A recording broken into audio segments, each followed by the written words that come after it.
Hey guys, and welcome to the very first episode of Dark Side of the Tube. I am your host, Steve, and let me tell you something, we're gonna get creepy. But it's fine because we're on the dark side of the tube. So, a lot of you guys, if you're coming from TikTok, hey, hello, and thank you for the support.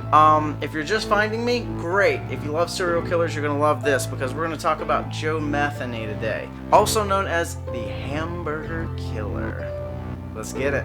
Alright guys, so as promised, this is what we're going to do. We're going to go through Joe Metheny from a child to the distasteful end that he met, which honestly I wish it was a little more distasteful, but we'll get to that. So Joe Metheny, he was born in 1955, and by all accounts that I could find, even through what his mom said, he was a normal kid. She described him as having straight A's, very smart, as very nice, very kind.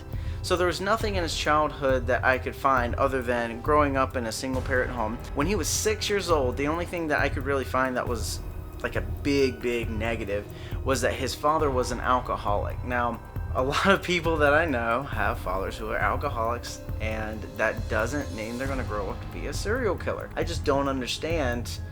Well, we'll get into that later. So, let's keep going. At a very young age, his mom had to work a lot, so him and his 6 brothers and sisters were kind of left, not neglected, but they had a lot of free time on their hands while their mother worked 2 jobs, sometimes 3 jobs. She was a waitress, she was a food truck driver, and sometimes when she worked 3 jobs, she was also a barmaid, quote-unquote, bartender. So here's the craziness. Here's where it starts to turn into the psychopathy of Joe Metheny. So whenever he joined the military, he was in the army, he said in a interview that he was in Vietnam.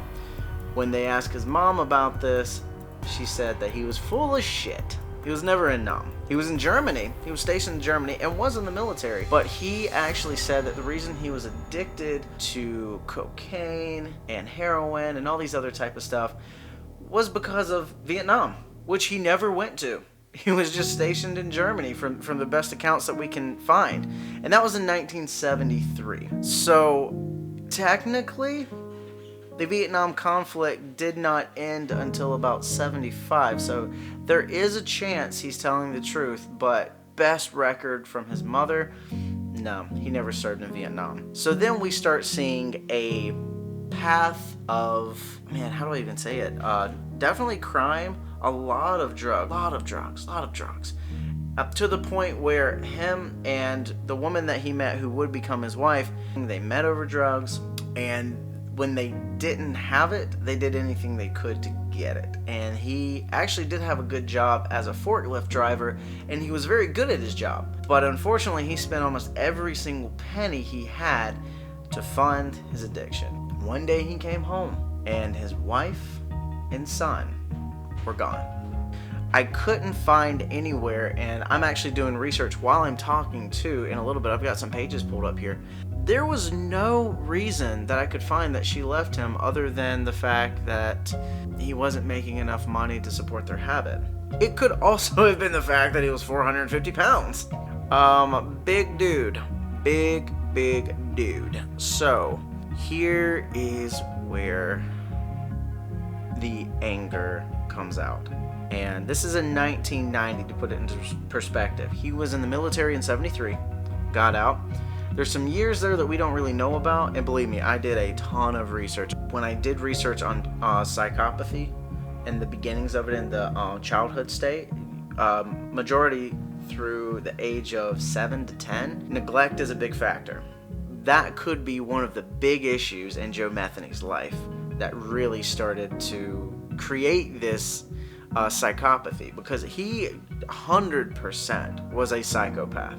So when that happened in 1990, he lost it. That was like his last straw.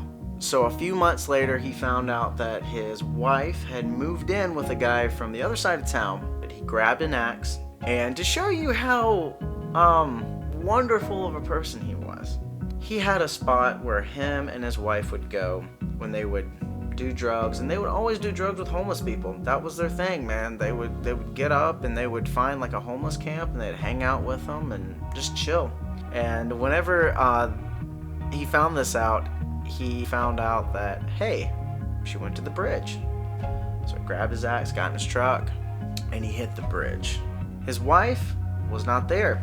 The man was not there. But there were 2 homeless men that were there. This man is so messed up. He is so messed up. In his words. Now, okay, before I go on. His nickname was Tiny. This dude was almost 500 pounds. And his nickname was Tiny. He was 6'1". So he's a pretty sizable guy. Really big dude. One of the things that he says, when he got to the bridge, he said, I actually have his exact words written down here, and I'm sorry. This is where I have to throw in a warning, because from here on out, it's going to be nothing but graphic content. The things that he did are not for kids, so just keep that in mind when I go through this, please.